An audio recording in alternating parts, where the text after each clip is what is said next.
नमस्कार, कैसे हैं? नमस्कार, मैं हूं राकेश, आप लोगों के सामने स्वागत करता हूं। फटाफट ईवीएस का नेक्स्ट लेक्चर आप लोगों के सामने है, जिसमें कि हम लोग करने जा रहे हैं भोजन, इसका दूसरा टॉपिक। हमने कल भोजन का जो टॉपिक देखा था, फूड का टॉपिक देखा था, उसमें आप लोगों ने देखा होगा फ्लो चार्ट बना था पूरा कि फूड टॉपिक में बेसिकली आपको क्या क्या पढ़ना है। करीब 6-7 चीज़ें निकल के आई और मोटी मोटा इसमें देखा जाए तो 6-7 तरीके से थ्योरेटिकल कंसेप्ट को आपको पढ़ना है। इसके बाद क्वेश्चन को लगाने हैं। तो जैसा मैंने बताया था कि हम इसके क्वेश्चन को सीधे सीधे देखने की कोशिश करेंगे, और ये मैं उम्मीद करके चल रहा हूँ कि आप भी मेहनत कर रहे होंगे। 6 टॉपिक हैं, उनको डिटेल्ड में कर लीजिए। पहले ब्रेकअप करके कि क्या क्या टॉपिक से बन सकते हैं वो मैं बताए जा रहा हूँ, और फिर उनके क्वेश्चंस करिए। दैट्स ऑल यू नीड, है ना। बहुत ईजीएस्ट पोर्शन है और बहुत ईजीएस्ट पोर्शन से ना कुचल दीजिए इस टॉपिक को। चलिए चीज़ों को लेकर शुरू करते हैं, और जहाँ से छोड़ा था वहीं की ओर आगे बढ़ते हैं। समय बिल्कुल व्यर्थ नहीं करेंगे, बिकॉज समय तो इंपॉर्टेंट है। और चैनल पर अगर आप नए हैं, पहली बार आए हैं, तो सब्सक्राइब जरूर करके बेल आइकन जरूर प्रेस करिएगा। ये कंटेंट बहुत लिमिटेड आपको मिलता है और बहुत ही किफ़ायती तरीके से आप लोग को इसको यूज़ करना है। जो चीज़ें नहीं आती उसे ज़रूर पिन पॉइंट करके लिख लीजिएगा, अदरवाइज़ फ़ायदा नहीं है सिर्फ खाली चैनल वीडियो देख कर निकल जाने का। अदरवाइज़ इस तरह की एक्टिविटी से कोई फ़ायदा मिलेगा नहीं। पहले क्वेश्चन, ये लेक्चर आपको तब मज़ा देगा जब आपने इससे पिछला लेक्चर देखा होगा, है ना। तो अभी देख लीजिए, इसके बाद वो पिछले लेक्चर भी देख लेना, आपको मोटी मोटी चीज़ें सारी समझ में आ जाएंगी। चलिए, एक क्वेश्चन क्या कह रहा है मैंने बता दिया था पिछले लेक्चर में, इसलिए मैं सारे इस फूड के अलग अलग सेक्शन से क्वेश्चन लेने की कोशिश करूंगा और आपको उस डिटेल में समझाने की कोशिश करेंगे हम लोग। एक क्वेश्चन ये बोल रहा है कि बहुत इजी क्वेश्चन से शुरू करते हैं, हम लोग फूड में चल रहे हैं, है ना। तो यहाँ एक बहुत इंपॉर्टेंट टॉपिक है फोटोसिंथेसिस।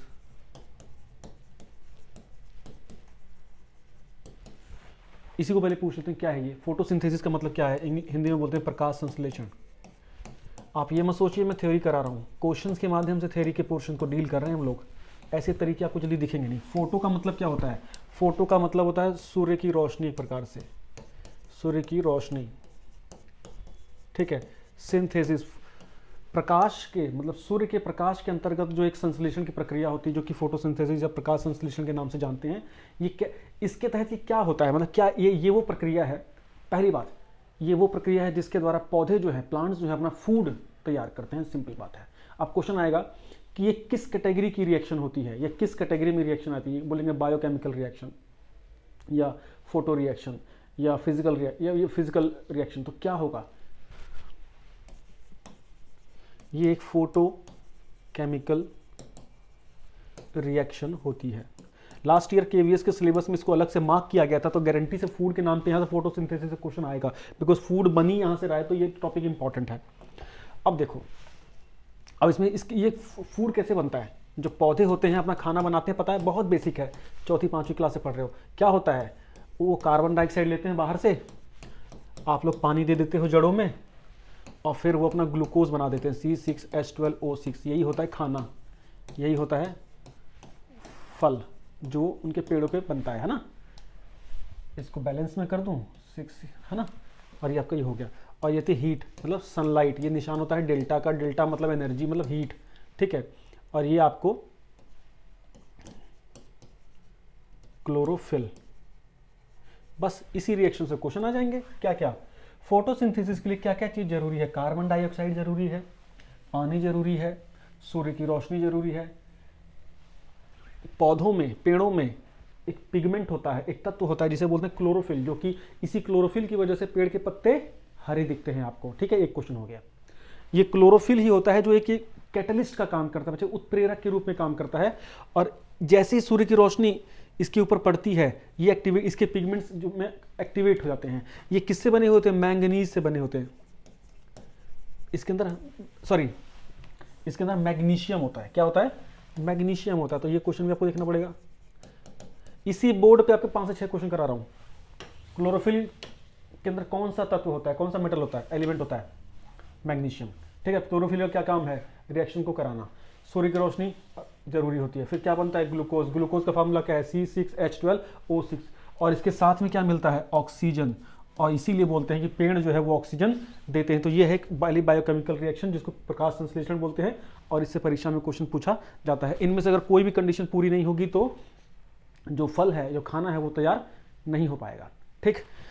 अब हम जब न्यूट्रिशन की बात करते हैं तो न्यूट्रिशन में भी कल मैंने लास्ट क्वेश्चन जो कराया था वो माल न्यूट्रिशन के ऊपर कराया था। माल न्यूट्रिशन का मतलब जब खाने में, जब हमारे शरीर में प्रोटीन की कमी हो तो शरीर का विकास नहीं हो पाए, तो 2 बड़ी भयंकर बीमारियां होती हैं, क्वाशियोरकर और मरासमस बच्चे।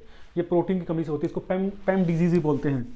प्रोटीन एनर्जी माल न्यूट्रिशन। क्वेश्चन आएगा पैम का मतलब क्या है, प्रोटीन एनर्जी माल न्यूट्रिशन, जिसको साधारण भाषा में बोलते हैं कुपोषण। क्या बोलते हैं, कुपोषण। दोनों बीमारियां कौन सी हैं, क्वाशियोरकर और मरासमस। डन। आगे की ओर अगर आप चलोगे, ये दो बीमारियां हो गई, ठीक है भाई। अब आगे की ओर चलते हैं, अन्य चीज़ों के ऊपर क्वेश्चन पूछते हैं। बहुत इजी सा क्वेश्चन, स्कर्वी। बीमारी की बात करेंगे तो स्कर्वी का डिस्कशन करेंगे। स्कर्वी क्या होता है, मसूड़ों से खून निकलना, पायरिया टाइप की डिजीज है ना। किसकी कमी से, विटामिन सी। शायद ही कोई एग्जाम है जिसमें से विटामिन सी के ऊपर से क्वेश्चन आई है, हमें पढ़ना बहुत ज़्यादा जरूरी है। इससे रिलेटेड कितने क्वेश्चन आ सकते हैं। पहली बात, विटामिन सी हमारी बॉडी की इम्यूनिटी के लिए जरूरी होता है, प्रतिरोधक क्षमता के लिए। बच्चे इसको पढ़ लो। क्यों याद आ रहा है, कोरोना में इसी विटामिन सी के कैप्सूल्स खाने पड़ते थे ना, कोरोना में, याद करो। विटामिन सी हमारे शरीर में सबसे कम समय तक रहता है। एक चीज, पहला क्वेश्चन हम क्वेश्चन आएगा, यूरिन में कौन सा विटामिन मिलता है, यही मिलता है सर, क्योंकि हमारी बॉडी से बहुत जल्दी जल्दी फ्लश आउट होता है, ठीक। दूसरी बात, हमारी शरीर को रोगों से लड़ने की शक्ति देता है। तीसरी बात, क्या विटामिन से कोई एनर्जी भी मिलती है, जी नहीं, एनर्जी नहीं मिलती है, सिर्फ हमको इम्यूनिटी मिलती है, हमारे WBC मजबूत होते हैं इससे, ठीक है। कहाँ मिलता है जी, खट्टे फलों में मिलता है, खट्टे फलों में। आंवला खाओ ना सर्दियों में, क्यों बोलते हैं हम, इसीलिए बोलते हैं आंवला, ठीक है। जितने खट्टे फल, लेमन्स वगैरह, सब में आपको ये विटामिन सी देखने को मिलता है। इसकी कमी होती है तो आपकी इम्यूनिटी वीक होती है, इम्यूनिटी वीक होती है तो बीमारी करती है हमला, ठीक। स्कर्वी तो बहुत इसकी बेसिक बीमारी है, ये कम हो जाए तो हमारे शरीर में कई सारी समस्याएं खड़ी हो जाती हैं। इसका केमिकल फार्मूला क्या है sir, ascorbic acid, ascorbic acid. मजा आ गया, बस इससे बाहर नहीं आएगा। नेक्स्ट चीजों को लेके चलें तो एक बीमारी होती है रिकेट्स, रिकेट्स, ठीक है। ऑस्टियोमैलेशिया बोलो से रिकेट्स। इसमें क्या होती है, हड्डियां टेढ़ी हो जाती हैं पैरों की, बो ऑफ लेग्स, पैर की हड्डियां टेढ़ी जाती हैं, हड्डियों से रिलेटेड होता है। किसकी कमी से होता है, विटामिन डी, बहुत इंपॉर्टेंट है। दूसरे नंबर पे सबसे ज्यादा इससे क्वेश्चन पूछे थे, कैल्सीफेरोल इसका नाम है, कैल्सीफेरोल, ठीक। अब ये क्या है, ये एकमात्र ऐसा विटामिन है जो हार्मोन की तरह रिएक्ट करता है। एकमात्र ऐसा विटामिन है जो शरीर में, हमारी छोटी आंत में जो दूध है उसको, उसके संश्लेषण में काम करता है, पाचन में। अगर, सॉरी दूध नहीं, कैल्शियम, कैल्शियम दूध में ही होता है। खैर, अगर विटामिन डी नहीं होगा ना तो आपके शरीर में कैल्शियम सिंथेसिस नहीं होगा सर, ये भी प्रॉब्लम है। तो इसीलिए इसके सैशे लेने को बोलते हैं। आधे 90% इंडियंस का विटामिन डी वीक होता है। धूप से मिलने वाला एकमात्र विटामिन है, नेचर देता है आपको, ठीक। इसलिए सन बाथिंग के लिए बोलते हैं। इसकी कमी अगर होती है तो कैल्शियम का सिंथेसिस नहीं होता, जिस वजह से हमारी हड्डियां कमजोर होती है और रिकेट्स नाम की बहुत फेमस बीमारी हो जाती है। ये भी हमारी इम्यूनिटी को थोड़ा सा, तो विटामिन एज ए होल हमारी इम्यूनिटी को मजबूत तो खैर करते ही हैं। तो इस विटामिन को भी याद रखिएगा। एक एक बोर्ड से कितने क्वेश्चन बन रहे हैं, जब वीडियो पॉज करके देखोगे ना तभी समझ में आएगा इस लेक्चर की ग्रेविटी कितनी है, ठीक है। अब एक और क्वेश्चन क्या बोल रहा है कि विटामिन ए, ठीक है जी, विटामिन ए बचपन से पढ़ते हैं, विटामिन ए से रतौंधी होती है ना, हमको दिखाई देना कम हो जाता है शाम के टाइम पे, ठीक है। बहुत बेसिक्स बीमारी है। इसके अलावा ये हमारे स्किन्स के लिए बहुत इंपॉर्टेंट विटामिन है, हमारे स्किन्स को टाइट रखता है, ग्लोइंग रखता है, ये ध्यान दीजिएगा, ठीक है। हरी पत्तेदार सब्जियां खाइए और विटामिन ए से भरपूर लाभ उठाइए, ठीक, ये इंपॉर्टेंट है। अब क्वेश्चन क्या बोल रहा है कि विटामिन ए कहाँ पर स्टोर होता है हमारे शरीर में। आपने विटामिन ए लिया किसी फ्रूट खाने से तो आपके शरीर में कहाँ जाके रुकेगा, वो लीवर में, स्टमक में, इंटेस्टाइन में, स्प्लीन में, कहाँ पे, तो आंसर है लीवर में, यकृत में आपका विटामिन ए स्टोर होता है। नेक्स्ट क्वेश्चन क्या बोल रहा है कि एक बीमारी है, अच्छा एक बड़ा सा बेसिक क्वेश्चन पूछा, एप्पल, पपाया, ग्वावा और मैंगो, इसमें सबसे ज्यादा विटामिन ए किससे मिलेगा। अब देखो ये क्वेश्चन देखने में इजी लेकिन ट्रिकी है, मैंगो से मिलेगा, मैंगो से मिलेगा विटामिन ए, ठीक है। Next question, vitamin which provide immunity, बताया सभी, AEC बोला हुआ है, AEC, ऑफ कोर्स सी, जब सारे विटामिन हो तो सी को जब सबसे ऊपर प्रायोरिटी देंगे।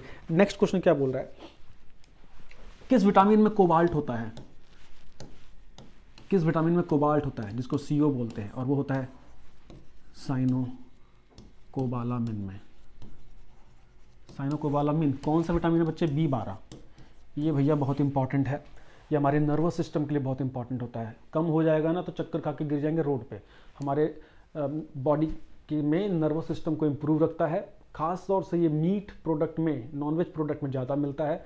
बहुत ही इंपॉर्टेंट फंक्शन इसका होता है कि हमारे शरीर के तंत्रिका तंत्र को मजबूत ये रखे। B12 कोबाल्ट होता है इसमें, ध्यान देना। कोबाल्ट ही एक ऐसा तत्व है जो कि एक ऐसा नहीं, कोबाल्ट भी यूज़ होता है कैंसर के इलाज में, तो अब ध्यान दीजिएगा, ट्यूमर में। अगला क्वेश्चन, सारे क्वेश्चन मैं रिलेटेड पूछ रहा हूँ, सिर्फ फूड से रिलेटेड ही, ठीक है। एक क्वेश्चन क्या बोल रहा है कि हाँ, जो विटामिन के होता है, विटामिन के से बहुत सारे क्वेश्चन आते हैं। विटामिन के क्यों जरूरी है? विटामिन के में क्वालिटी है प्रोथ्रोम्बिन की, बेटा पेपर में आएगा ये, प्रोथ्रोम्बिन। ये क्या इफेक्ट होता है? खून में थक्का जमाने के प्रोटीन को डेवलप करता है ये, ठीक है।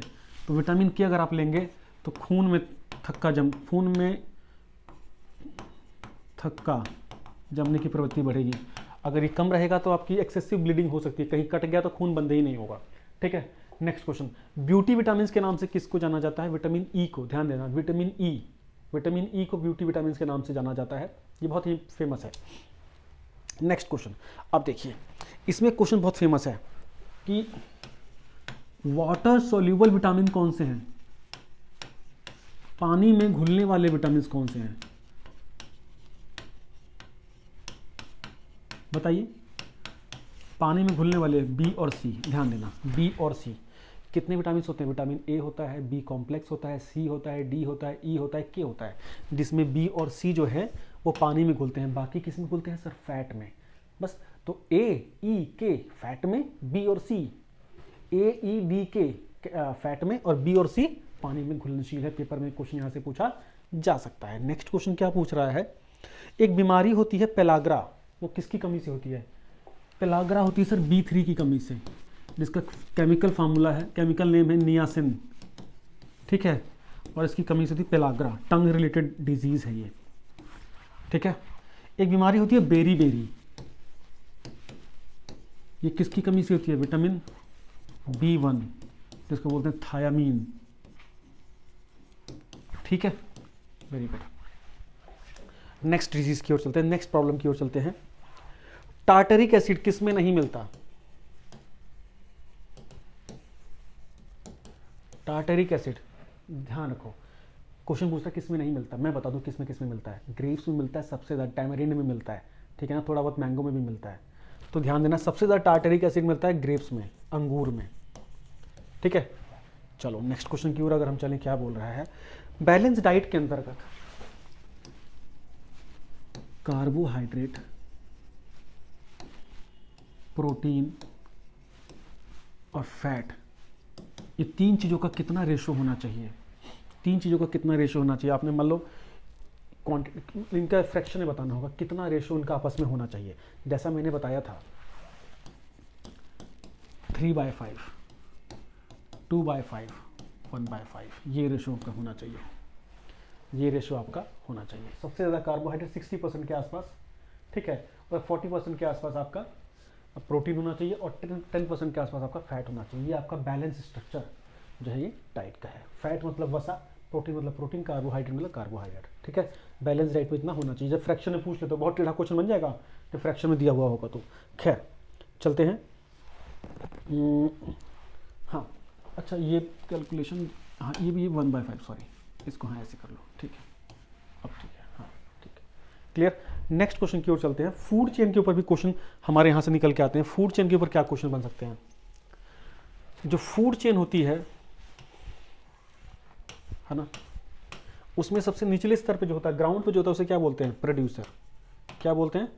प्रोड्यूसर या उत्पादक, है ना। इसके ऊपर वाले को क्या बोलते हैं? Primary consumer. इसके ऊपर वालों को सेकेंडरी कंज्यूमर। इसके ऊपर वालों को टर्सरी कंज्यूमर। ये सारे होते हैं उपभोक्ता, और नीचे क्या होता है? उत्पादक, ठीक है। खाद्य श्रृंखला किस वजह से डेवलप होती है? खाद्य श्रृंखला में फूड चेन क्यों बनी है? ताकि एनर्जी का फ्लो होता रहे, ऊर्जा के प्रवाह से ही खाद्य श्रृंखला बनती है। खाद्य श्रृंखला की नीड ही क्यों है? ताकि एनर्जी का फ्लो होता रहे। एनर्जी का फ्लो कैसा होता है? क्वेश्चन है सारे ये, इसका आंसर क्या है? यूनिडायरेक्शनल। एनर्जी एक डायरेक्शन में फ्लो करती है, नीचे से ऊपर की ओर, ठीक है जी। अगर नीचे एनर्जी 1000 किलो कैलोरी है, तो अगले लेवल पे एनर्जी कितना पहुंचेगी? मान लो घास थी, घास से साग था, मैंने खाया, तो मेरे पास पहुंचेगा सिर्फ इसका 10%। फिर मुझे कोई और खा गया, उस तक पहुंचेगा सिर्फ उसका 10%। उसे कोई और खा गया, उस तक पहुंचेगा सिर्फ उसका 10%। This is called 10% rule of food chain energy. ये क्वेश्चन भी आता है। क्वेश्चन ये भी आएगा कि इनमें से कौन सा स्वपोषी है, कौन सा परपोषी है। जो सबसे नीचे होता है वो होता है स्वपोषी, जिसे बोलते हैं ऑटोट्रॉप्स, जो अपना खाना खुद से बना लेते हैं, जो अपने खाने के लिए दूसरे पर डिपेंडेंट नहीं होते। इसके ऊपर परपोषी, जो अपने खाने के लिए डिपेंडेंट दूसरों पे होते हैं। इसके अलावा इसको ऐसे ही पढ़ सकते हैं, हर्बीवोरस कौन होता है, जो सिर्फ शाकाहारी होता है। ओमनीवोरस कौन होता है, जो शाकाहारी और मांसाहारी दोनों होता है, जिसे सर्वाहारी बोलते हैं। और कार्निवोरस मांसाहारी। इसकी भी कैटेगराइजेशन आपको ध्यान में होनी चाहिए, ठीक है। आई थिंक काफ़ी क्वेश्चन कर लिए हम लोगों ने। नेक्स्ट लेक्चर में मिलेंगे, क्वेश्चंस को अच्छे से करते जाइए। बहुत लिमिटेड टाइम आपका लिया करूँगा मैं, और उसमें लिमिटेड में अच्छे से कंटेंट किया करेंगे। Thank you so much, bye bye.